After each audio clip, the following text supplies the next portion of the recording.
Imagina uma cidade futurista no meio do deserto, cheia de arranha-céus espelhando mais de 500 metros de altura, resorts de esqui artificiais, estádios flutuantes, um lugar onde a inteligência artificial vai controlar tudo e o futebol vai ser usado como uma propaganda desse lugar. Essa é exatamente a promessa de Neom, esse mega projeto de 1,5 trilhão de dólares do príncipe Mohammed bin Salman na Arábia Saudita. E um dos centros desse projeto é o Neom SC, uma equipe de futebol até recente que vai ser usado como um dos pontos centrais desse mega projeto.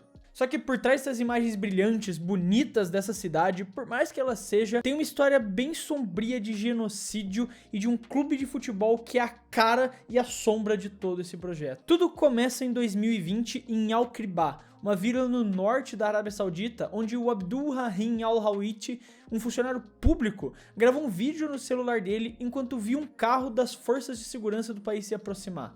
Alguns minutos depois, ele apareceu morto. E qual foi o crime que ele cometeu? Se recusar a sair da sua própria casa. Isso porque não só a casa dele, mas de várias pessoas, de tribos, de vilas inteiras estavam no caminho do projeto de construção da Linha, essa cidade futurística de mais de 170 quilômetros de comprimento. Enquanto isso, em outro canto desse projeto, um clube de futebol chamado Neom SC também estava surgindo. Fundado em 1965 como Al Sukor, ele é um time obscuro lá da 4ª divisão da Arábia Saudita. Até que em 2022 ele foi comprado e rebatizado pelo Estado, transformado ali num clube robô, com jogadores milionários, técnicos famosos e um estádio que ainda nem existe.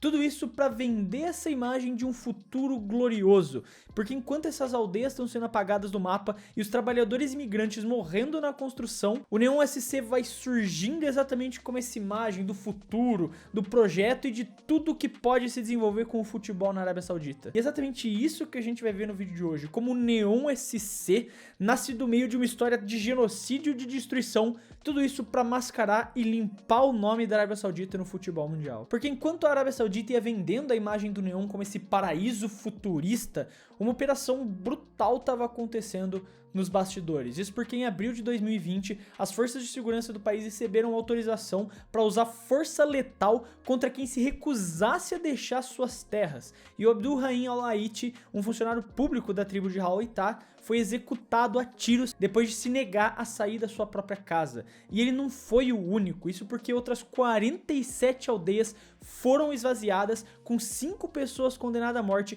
e centenas de pessoas presas, algumas até por mais de 50 anos, sob acusações de terrorismo contra o Estado. Tudo isso porque essas pessoas estavam no caminho da Linha, essa cidade, esse projeto megalomaníaco que a Arábia Saudita quer construir no meio do deserto. E é exatamente dessa contradição que surge o Neom, esse mega projeto que promete a inovação, mas surge do sangue e do trabalho escravo. Porque enquanto essas aldeias eram apagadas do mapa, ao mesmo tempo ia surgindo um clube que não tinha história, tradição nenhuma, mas que ao mesmo tempo já tinha o orçamento de um clube de elite europeu. O Neom Sports Clube é talvez a metáfora para todo esse projeto. Ele é artificial, imposto de cima para baixo e sem nenhuma conexão com a realidade. Como eu falei, ele surgiu a partir do Al Sukor, que tinha sido fundado em 1965, e historicamente o Al Sukor era um clube minúsculo que oscilava entre a 3ª e a 4ª divisão saudita. Ele era tão irrelevante que em 2022 quase caiu para a 4ª divisão. Só que em junho de 2023 tudo isso mudou. O Ministério dos Esportes da Arábia Saudita anunciou que o Neom, que é a empresa também por trás de toda essa cidade maluca,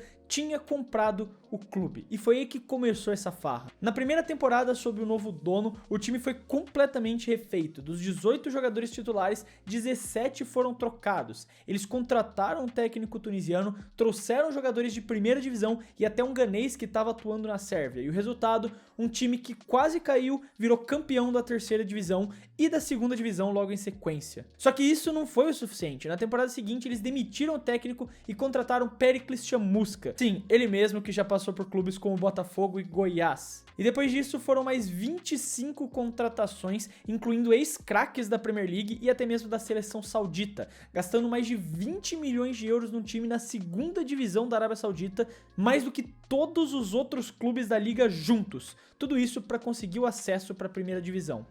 E aí veio então a cereja do bolo. Agora na janela de 2025 o Neom tá uma máquina de comprar jogadores. Entre os nomes de mais destaque eles já trouxeram Lacazette, ex-Arsenal, que foi contratado por 15 milhões de euros, e o Marcin Bulka, o goleiro do Nice, que foi contratado por 15 milhões de euros também. E também tentaram fazer propostas pro De Bruyne e pro Messi, essas duas sem sucesso. E tudo isso para um clube que a gente tá falando que até 2 anos atrás não tinha tradição, não tinha torcida, não tinha nada. E que inclusive hoje jogam na cidade de Trabuc, que fica a 200 quilômetros de distância da futura cidade deles, que ainda nem existe. Então hoje o Neon SC é praticamente um Frankenstein do futebol. É um clube sem identidade, sem torcida nenhuma, criado para servir de propaganda para uma cidade que ainda não existe, num estádio que ainda não foi construído nas terras de gente que morava lá e foi obrigada a sair para não morrer. E a ideia toda por trás do Neon de fazer parte dessa futura cidade da linha que vai ser construída, com um estádio completamente distópico que vai ser construído a mais de 500 metros de altura do chão, é só mais uma capa desse projeto saudita para tentar fazer um dos maiores projetos de sport washing da história,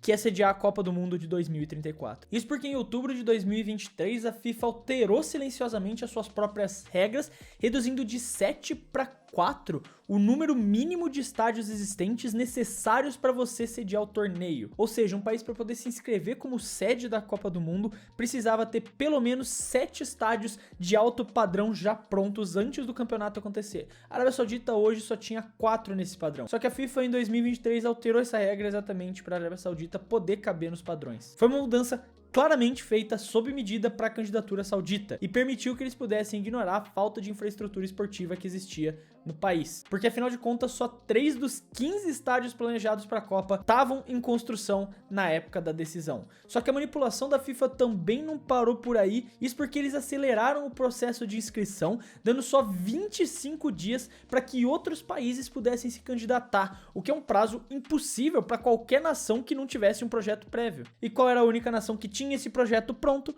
A Arábia Saudita, que conseguiu apresentar ele em 25 dias. E ainda para garantir que a Arábia Saudita fosse o único país candidato, a FIFA fez questão de excluir 3 confederações quando colocou 3 continentes diferentes na Copa do Mundo de 2030. Espanha e Portugal da UEFA, Marrocos da CAF e Argentina, Uruguai e Paraguai da Conmebol. Isso porque quando uma confederação recebe a Copa do Mundo, ela é obrigada a ficar 2 ciclos até poder se candidatar novamente. E com os Estados Unidos sediando a Copa de 2026, a CONCACAF também estaria automaticamente fora da inscrição para 2034. E o resultado foi que a Austrália, o único outro país que tinha interesse em se candidatar para receber a Copa do Mundo de 2034, tirou a sua inscrição porque tinha percebido que não ia ganhar de jeito nenhum. O relatório de avaliação da FIFA que eles fazem para poder confirmar a candidatura de cada país deu para a Arábia Saudita a nota mais alta da história, 4.2 de 5, o que é praticamente uma lavagem, uma passada de pano de toda a infraestrutura saudita, porque o documento ignorou completamente as diversas denúncias de trabalho escravo,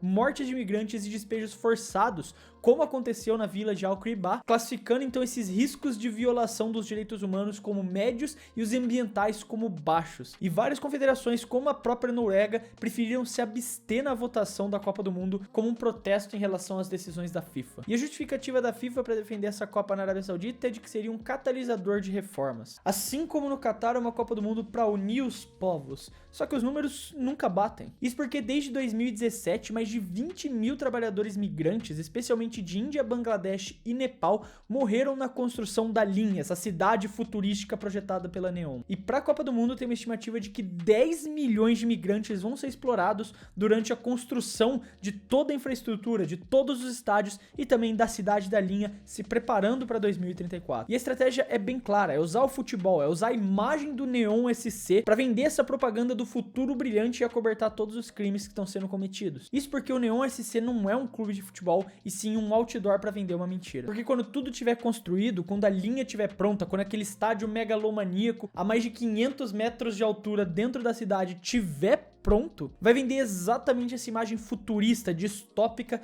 que eles querem trazer sobre o futebol, sobre o avanço tecnológico dentro da cidade, mascarando todos esses problemas sociais do país. Porque em só 2 anos o Neon já subiu da 3ª divisão para a elite do futebol saudita, provando que com o dinheiro infinito e nenhum escrúpulo, qualquer clube consegue ser fabricado, e que eles têm o apoio das entidades como a FIFA, que vai aplaudindo e preparando uma Copa do Mundo sob os mesmos holofotes falsos desses clubes. O Neon é exatamente essa encarnação perfeita que existe do sport washing. Esse projeto que usa o futebol, que usa esses mega eventos como a Copa do Mundo de 2034 para lavar a imagem de um regime autoritário. Porque enquanto a Arábia Saudita vai gastando bilhões nesses estádios futuristas e contratações milionárias pro Neon SC, eles vão escondendo essa violência contra as tribos, contra as vilas que estavam no lugar, que foram executados e expulsos das suas casas para poder dar lugar pra linha.